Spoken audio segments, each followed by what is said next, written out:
청년이며 청년이었던 분들이 우리가 함께 앉아서 예배를 드리고 있습니다. 인생을 길게 놓고 보면 초반, 중반, 후반 이렇게 나눠볼 수 있겠고, 중반에는 아마도 청년이 들어가 있을 것입니다. 그래서 마치 청년은 뭔가 첫째와 막내 사이에 낀 둘째와 같은 존재다라고 생각이 듭니다. 성도 여러분, 이곳저곳에서 수고하는 청년들을 위해서 우리 기도와 사랑을 아낌없이 부어주는 여러분이 되기를 소망합니다. 그리고 저도 나이는 청년이니 기도 목록에 꼭 추가해 주셔가지고 기도를 해주시기를 부탁드리겠습니다. 네, 여러분께 질문 한두 가지를 먼저 드리고 설교를 한번 시작해 보려고 합니다. 여러분들의 이번 남은 2025년의 전망은 낙관적이십니까? 한 가지만 더 여쭤보겠습니다. 이번 남은 2025년의 전망은 희망적이십니까? 대답을 안 하셔도 괜찮습니다. 저는 희망적이냐, 낙관적이냐, 희망과 낙관, 낙관과 희망으로 여러분들에게 각각 두 가지의 질문을 드렸습니다. 사실 우리가 살면서 이 낙관과 이 희망은 이 두 단어는 혼용해서 사용하지 굳이 따로 분리해서 구별해서 쓰지는 않습니다. 예를 들면 이런 거죠. 이제 저는 대학생이기 때문에 이번 학기의 평점은 낙관적일 거야. 혹은 나 이번에 성적이 희망적일 거야. 얼마든지 얘기는 할 수 있습니다. 왜냐하면 낙관도 희망도 미래에 대한 긍정적인 전망을 하고 있다는 면에서는 유사한 단어처럼 보이기 때문입니다. 그런데 이 희망이라는 이 희망의 신학의 저자 위르겐 몰트만 선생님은 이와 같은 두 단어를 혼용을 정확하게 구별해서 얘기를 하고 있습니다. 무슨 차이가 있을까요? 먼저 낙관은 이런 것입니다. 여러 가지 설명할 수 있지만 정말 쉽게 얘기하자면 이유가 있기 때문에 긍정적으로 전망할 때 우리는 그 상태를 낙관이라고 그럽니다. 예를 들어서 봅시다. 날씨가 요즘 좋아서 이번 주 목장 모임을 나들이로 나가서 한번 모임을 드려보자 라고 가정을 해봅시다. 근데 오늘 날씨를 봤는데 엄청 맑고 화창합니다.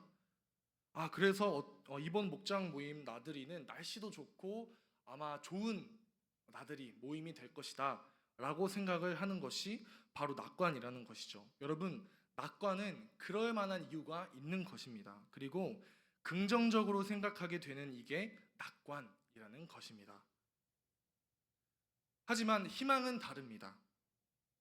미래에 대한 긍정적인 전망이라는 면에서는 똑같아 보이지만 조금 전에 말씀드렸던 것처럼 낙관은 그럴 만한 이유가 있어서 긍정적인데 반해서 희망은 그렇지가 않습니다.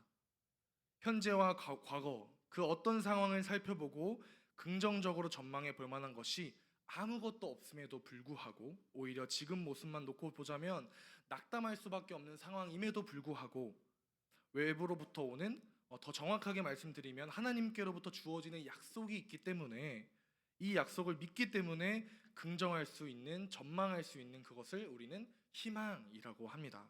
희망이라고 부르는 것입니다. 그래서 성경 가운데 이 희망의 상징을 한 명 꼽아보라면 저는 아브라함을 꼽아보겠습니다. 어떻습니까? 시간이 지나면 지날수록 나이가 들어가면 들어갈수록 아브라함과 사라가 자식을 가질 수 없는 이 가능성은 점점 희박해져 가고 있습니다. 그러나 죽은 자를 살리시는 하나님, 없는 것으로부터 있는 것을 만드시는 하나님, 그 하나님의 약속이 아브라함에게 있었죠. 아브라함아, 너의 태에서 날짜가 너의 상속자가 되겠다라는 하나님은 약속하셨고 아브라함은 그 약속을 믿고 이것이 그들에게 희망이 되었습니다. 결국에는 이 희망이 아브라함과 사라로 하여금 이삭이라는 선물을 받게 되었다는 것이죠. 아까 하던 질문을 마저 해보겠습니다. 2025년 이 남은 전망은 낙관적이십니까? 희망적이십니까? 희망적일 것입니다. 아멘이죠. 간절히 바라기로는 우리 하나님께서 이번 남은 2025년도 이 학업과 취업, 자녀의 축복, 건강 모든 것들이 이 하나님 손 안에서 행해지기를 간절히 소망합니다. 네, 오늘 본문 말씀을 보겠습니다. 이사야 43장 말씀은 이 바벨론 포로기를 그 배경으로 하고 있습니다. 여러분, 우리나라가 일제 식민지로 몇 년 동안 우리가 있었을까요? 맞습니다. 36년이 되었고 한 35년 좀 참 길었습니다. 근데 이스라엘이 바벨론의 포로기로는 70년, 딱 2배입니다. 얼마나 길었을까요? 여러분, 포로로 끌려간 후에 시간은 점점 흘러만 갑니다. 지배하는 나라 바벨론을 이어서 바사가 쇠퇴할 기미라고는 전혀 보이지도 않습니다. 예루살렘으로 돌아갈 만한 소망도, 예언이 실현될 가능성도 점점 옅어가기만 합니다.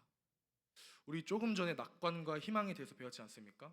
배운 사람답게 우리가 그 시대 상황을 얘기하자면 낙관적인 요소라고는 전혀 보이지가 않습니다. 캄캄한 밤이었다는 것이에요. 이 긍정적인 전망을 할 수 있는 이유, 그 있던 이유마저도 사라지고 마음이 너무나도 캄캄한 절망의 밤이 계속되고 있었다는 것입니다. 그런데 여러분, 참 신기한 게 뭔지 아십니까? 이 캄캄한 밤, 이 절망적인 밤이 바로 희망의 하나님을 나타내게 만들고 있었다는 것입니다. 우리 하나님은 어떻게 나타내실까요?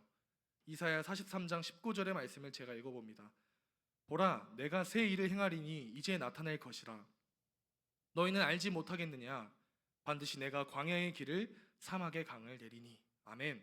할렐루야. 우리가 하나님을 찬양합니다. 2부 예배에 함께 하셨던 분들은 기억하실 겁니다. 나의 가는 길이라는 찬양인데요. 원곡은 해외 찬양입니다. 그중 가사가 God will make a way, 하나님은 길을 만드십니다. Where there seems to be no way, 길이 없는 것처럼 보이는 곳에서 길을 만드십니다.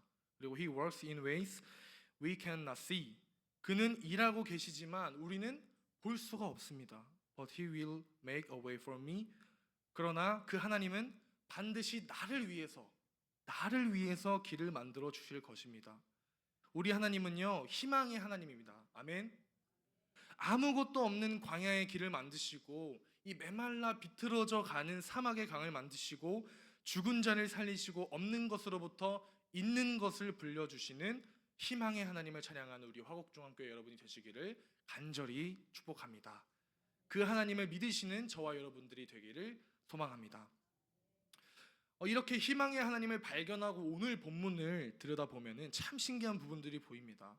여러분, 하나님께서요 16절 17절에 출애굽을 뜬금없이 이야기하십니다. 16절 17절 제가 읽어보겠습니다. 나 여호와가 이같이 말하노라. 바다 가운데의 길을 큰 물 가운데의 지름길을 내고 병거와 말과 군대와 용사를 이끌어내어 그들이 일시에 엎드러져 일어나지 못하고 소멸하기를 꺼져가는 등불 같게 하였느니라. 하나님께서는 이 출애굽 때 하셨던 일을 말씀하고 있습니다. 그런데 정작 하고자 하는 이야기는 출애굽에 대한 이야기냐? 이야기일까요? 아닙니다. 맞습니다. 하나님의 말씀의 포커스는 그 다음에 따라 나오는 18절 말씀, 너희는 이전 일을 기억하지 말며 옛날 일을 생각하지 말라라는 데 초점이 맞춰져 있습니다. 이게 무슨 말일까요? 출애굽 사건 기억하지도 말라고 하십니다. 생각하지도 말래요. 다 잊어버리라고 하나님은 말씀하십니다. 아니, 하나님 백성 이스라엘에게 있어서 이 출애굽이 얼마나 중요한 사건인데 그들의 정체성을 결정하는 그러한 사건을 잊으라 하시나요? 언제는 절기를 만들어서 잊지 말라고 하시던 하나님, 왜 갑자기 잊으라고 말씀을 하고 있는 것일까요? 조금 전에 읽어드렸던 18절 말씀, 너희는 이전 일을 기억하지 말며 옛날 일을 생각하지 말라. 뭔가 우리 성경으로 읽으면 조금 답이 안 보입니다. 그래서 영어 성경으로 보면, 이 NLT 성경으로 보면은 답이 나옵니다. Forget all that. 전부 잊어버려라. 이 출애굽에 대한 이야기는 다 잊어도 좋다. It is nothing compared to, 무엇과도 비교할 수 없을 것이다. 무엇가요? What I am going to do. 이제부터 내가 하려고 하는 일과 비교할 때는 아무것도 대단할 일이 없기 때문에 너희는 과거 사건, 이 출애굽은 잊어버리라고 말씀하고 계시는 거 아닙니까? 출애굽 정말 대단했죠. 정말 놀라웠습니다. 그러나 지금 내가 하려고 하는 일에 비하면 그것은 아무것도 아니다. 그것은 아무것도 아니기 때문에 너희는 이제 출애굽은 잊으라 라고 말씀하고 계시는 겁니다. 네, 사랑하는 여러분, 희망의 하나님의 다른 이름이 뭔 줄 아십니까? 오늘의 하나님입니다. 뭐라고요? 오늘의 하나님. 좋습니다. 이 과거에 대단한 일을 행하셨던 하나님 말고요, 이제는 유물과 유산이 되어서 섬기고 순례를 가거나 박물관에 방문해야만 할 수 있는 그 하나님 말고요, 오늘 우리 가운데 살아서 역사하시고 일하시는 여호와 하나님, 오늘의 하나님을 만나시는 우리 화곡중앙교회 모든 성도들이 되기를 간절히 바랍니다. 네, 물론 여러분들의 이 개개인을 들여다보면은 오늘 여기까지 오게 만들었던 놀라운 사건들이 여러분들의 개개인마다 있을 것이라고 생각이 듭니다. 그때 만났던 놀라운 하나님이 분명히 있을 것이에요. 분명히 대단했을 거고 대단히 놀라운 일이었을 것입니다. 그것을 부정하려는 것도 아니고 그게 쓸모없었다라고 말하는 것도 아닙니다. 다만 이 과거에 그 하나님에게 여전히 갇혀 계신 분들이 있다면, 다만 그 하나님으로 만족하고 지금까지 살아오고 있다면, 오늘 우리 가운데 임재하시며 우리 안에 새 일을 행하시기를 기대하고 계시는 여호와 하나님을 만나시는 여러분들이 되기를 축복합니다. 학업 때문에 바빠요. 생계 때문에 바빠요. 내 만족 때문에 바빠요. 여러분, 이 바쁜 것 때문에 오늘의 하나님을 만나지 못한다면 너무너무나도 안타깝지 않습니까? 하나님이 지으신 이 화곡중앙교회에 함께 하시는 그 하나님을 치열하게 만나시는 우리 모두가 되기를 간절히 바랍니다. 네, 희망의 하나님, 또 다른 이름이 있습니다. 바로 나의 하나님입니다. 나의 하나님. 뭐라고요? 나의 하나님. 좋습니다. 나의 하나님, 성경에 참 많이 등장합니다. 아브라함의 하나님, 이삭의 하나님, 야곱의 하나님. 제가 저 과거에는요, 이 문장을 보고, 이 성경을 보고 살짝 오해했었습니다. 하나님도 그렇지, 저 정도 되는 사람이어야 하나님, 나의 하나님이라고 쓸 수 있게 이름을 붙여주시는구나. 믿음의 조상 정도 되고 민족의 시조쯤은 되어야 그의 하나님이 되어주시는 건가? 네, 여러분, 아니더라고요. 아브라함의 하나님, 이삭의 하나님, 야곱의 하나님이라는 말은 아브라함에게는 철저히 아브라함만의 하나님, 이삭에게는 철저히 이삭만의 하나님, 야곱에게는 철저히 야곱만의 하나님이 되어주셔서 야곱의 인생의 절제절명의 순간 이 야복강에서 만나 주시죠. 씨름하시죠. 응답해 주시죠. 그리고 그를 살려주셨던 야곱만의 하나님이 되어주셨다라는 것입니다. 사랑하는 여러분, 우리의 희망이 어디 있는 줄 아십니까? 아브라함의 하나님, 이삭의 하나님, 야곱의 하나님, 이 바로 나의 하나님, 나의 하나님이 되는 그것에 우리의 희망이 있는 줄 믿습니다. 왜 우리가 새로운 분이 교회에 오시게 되면 이런 질문 많이 하잖아요. 공식 질문이잖아요. 우리가 교회에 어떻게 오게 되셨나요? 라고 많이 물어보잖아요. 그래서 제가 많은 대답을 들어봤습니다. 집이 이 근처라 오게 되었습니다 라는 대답도 들어봤고, 지인이 교회에 다녀서 오게 되었습니다 라는 분들도 있고, 뭐 차 타고 왔다, 뭐 걸어왔다, 뭐 이런 분들도 있었던 것 같습니다. 다 다릅니다.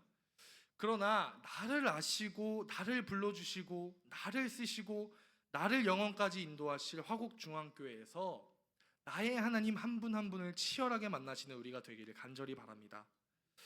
네, 많은 사람들이 새해 첫날 강원도로 해돋이를 보러 갑니다. 하지만 저는 안타깝게도 본 적이 없습니다. 감사하게도 이 성구영신 예배로 하나님께 새해 첫날을 드리고 나면은 이 절대 이른 아침에 이제 깨어날 수가 없더라고요. 그래서 저에게는 이 새해 루틴이 있습니다.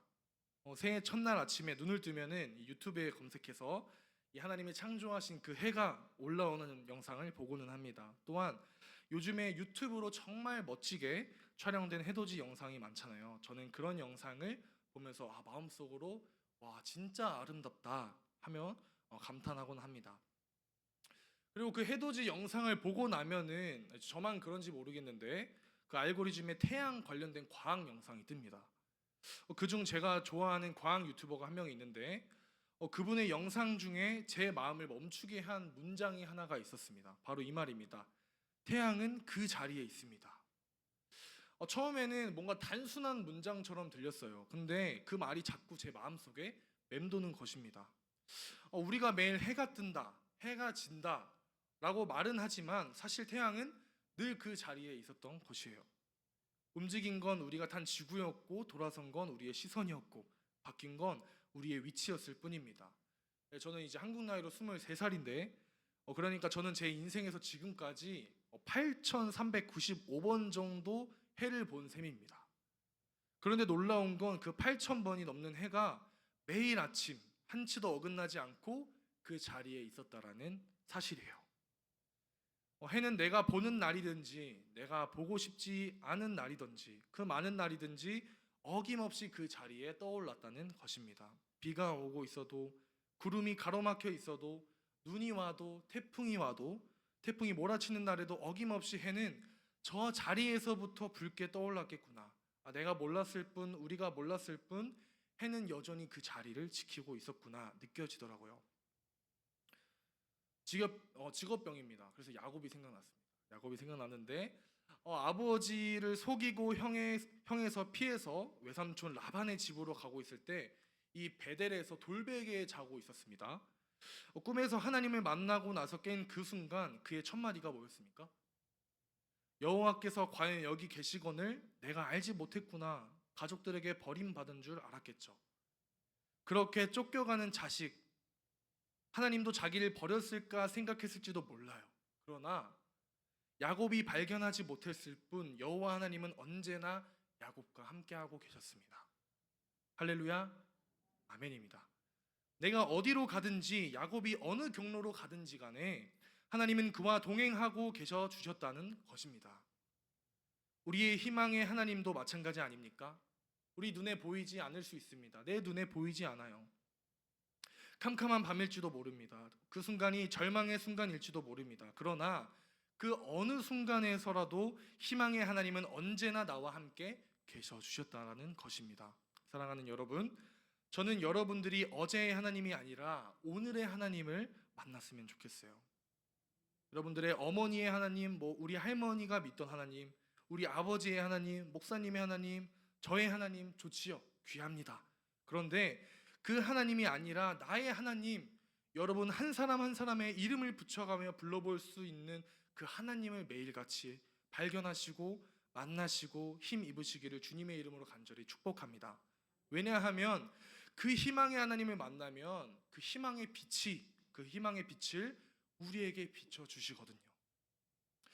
오늘 원로 목사님께서 이 운전자가 없는 자동차를 타보시고 또 AI, 또 로봇 등 우리의 일을 대체하는 산업이 크게 발전하고 있다라는 말씀을 해주셨습니다. 그래서 저 또한 AI를 이용해 보면은 쉽게 제가 주문하는 그림과 영상이 AI가 만들어 줍니다. 그런데 어제 문득 이런 생각이 들었습니다. 뭔가 이렇게 AI에게 물어보고 싶다는 생각이 들었습니다. 전 세계 통틀어서 너가 선생으로 스승으로 삼고 싶은 인물은 누구야? 라고 제가 물어봤어요. 혹시 다음 사진 한번 넘겨주시겠어요? 네, 진짜 했습니다. 진짜 물어봤습니다. 네, 물어봤는데 그러자 이 AI는 예수, 부처, 간디, 마더 테레사 이 4명의 인물을 말하고 있습니다. 이제 예수님이 가장 먼저 나왔다는 것에서 약간 자부심을 한번 느끼고 어깨가 한번 으쓱하고 그 훌륭하다던 AI에게 좀 집착을 해봤습니다. 제가 이들 중 한 명만 고른다면, 이라고 제가 질문했더니 그러자 AI가 이렇게 말합니다. 딱 한 명만 선택해야 한다면 나는 예수를 스승으로 삼을 거예요. 예수는 사랑 그 자체였기 때문에 나는 주저없이 예수를 선택할 거예요. 라고 말하고 있습니다. 저기 밑에 있는데 그렇게 말을 하는 거예요. 여러분, 예수 그리스도는 우리에게 희망을 주신 분입니다. 뭔가 인격도 없는 AI가 이렇게 말을 하는데 뭔가 반성을 하게 되고 뭔가 뭉클하게 되더라고요. 또한 반성을 하게 됩니다. 빛으로 오신 예수님을 만나는 여러분이 되시기를 간절히 축복합니다. 네, 희망을 가진 선교사 한 분을 아시겠지만 한 분을 소개드리며 말씀을 마무리하려고 합니다. 1956년 미국의 한 젊은 선교사 짐 엘리엇은 이 에콰도르의 정글 깊은 곳, 이 외부 문명과 철저히 단절된 와오다니 부족에게 복음을 전하기 위해 사역을 시작했습니다. 이 부족은 외부인을 향해서 매우 공격적이었고 아무도 그들에게 접근하지 못하는 상태였습니다. 그래서 짐과 동료 선교사 4명은 조심스럽게 접촉을 시도하다가 안타깝게도 부족원들의 공격을 받아 모두 순교하게 되었습니다. 여러분들, 이들에게 희망이 있어 보이십니까? 이 짐 엘리엇의 남은 가족에게는 희망이 있어 보이십니까? 이 사건은 전 세계를 충격에 빠뜨렸고 많은 이들이 왜 저렇게 무모한 일을 했는가라는 반응을 보였습니다. 그러나 이 이야기는 거기서 끝나지 않습니다. 짐 엘리엇의 아내 엘리자베스 엘리엇은 이 남편을 죽인 그 부족에게 복음을 계속 전하기로 결심합니다. 어린 딸과 함께 정글로 들어가 부족과 함께 살며 그들의 언어를 배우고 문화를 이해하며 용서의 사랑의 복음을 전했습니다. 그러자 놀라운 일이 일어났습니다. 희망의 빛이 보였습니다. 짐을 죽인 바로 그 부족원들이 복음을 듣고 예수님을 믿게 된 것입니다. 그들 가운데 한 청년은 목회자로 세워졌고 그 부족 전체에 변화가 일어나 지금은 다른 부족의 복음을 전하는 선교 부족이 되었습니다. 사랑하는 성도 여러분, 인간의 눈에는 실패한 것처럼 보일 수 있는 그 순교의 자리에서 하나님은 희망의 씨앗을 그 자리에 심으셨고 그 씨앗은 사랑의 열매로 자라나 수많은 생명을 구하는 복음의 열매가 되었습니다. 하나님의 희망은 절망 속에서 시작됩니다. 하나님은 희망 없는 죽음 속에서도 생명을 이끌어내시는 분인 줄 믿습니다. 그리고 그 희망은 오늘 우리의 삶 가운데서도 역사하고 있습니다. 우리가 있는 자리에 우리의 직분이 무엇이든지 간에 하나님을 만나되 희망의 하나님, 오늘의 하나님, 나의 하나님을 만나시고 그 하나님으로부터 반짝반짝거리는 빛을 받아 세상을 비추는 여러분이 되시기를 간절히 소망합니다. 거기에 희망이 있지 않습니까? 거기에 우리 소망이 있지 않습니까? 이 캄캄한 마음을 함께 비춰가는 오늘의 하나님, 이 나의 하나님을 치열하게 찾고 또 찾고 만나고 또 만남으로 말미암아 캄캄한 세상에 빛을 비추는 희망의 빛들 되는 여러분이 되기를 주님의 이름으로 축복합니다. 기도하겠습니다. 희망의 하나님, 지금 이곳에 임하여 주셔서 우리 화곡중앙교회 위에 희망의 빛을 비추어 주시옵소서. 이 빛으로 인해서 세상 많은 이들이 하나님께로 돌아오는 기적을 일으키는 빛이 되게 하여 주시옵소서. 그 빛으로 끝까지 쓰임받는 우리가 되게 하시고 특별히 하나님께서 세우신 화곡중앙교회가 산 위에 빛나는 동네가 되게 하여 주시옵소서. 숨겨질 수 없고 감춰질 수 없어서 반짝반짝 빛남으로 말미암아 주님 오시는 그날까지 부르심대로 쓰임받는 교회가 되게 하여 주시옵소서. 예수 그리스도의 이름으로 기도하옵나이다. 아멘.